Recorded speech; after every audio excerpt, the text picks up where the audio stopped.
একটি ইসলামিক দল, যেটি ইউসুফ ভাই কিছুটা বলার চেষ্টা করেছেন, আমি আরেকটু ভেঙে বলি।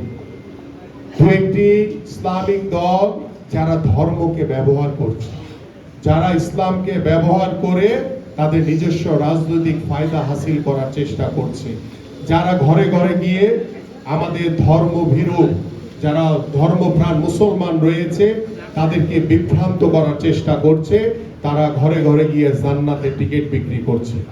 এই বিষয়ের উপরে যদি কোনো সাধারণ মানুষ, কোনো ধর্মপ্রাণ মুসলমান এক সেকেন্ডের জন্য যদি বিশ্বাস স্থাপন করে, তাহলে তার ঈমান থাকবে না, ঈমান নষ্ট হয়ে যাবে।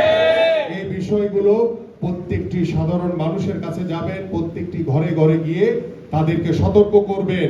ওই যে একটি রাজনৈতিক দল যারা ইসলামকে ব্যবহার করছে, তাদের কাছ থেকে আপনারা সতর্ক থাকবেন, তাদের প্রতারণার ভিতরে আপনারা পা দিবেন না।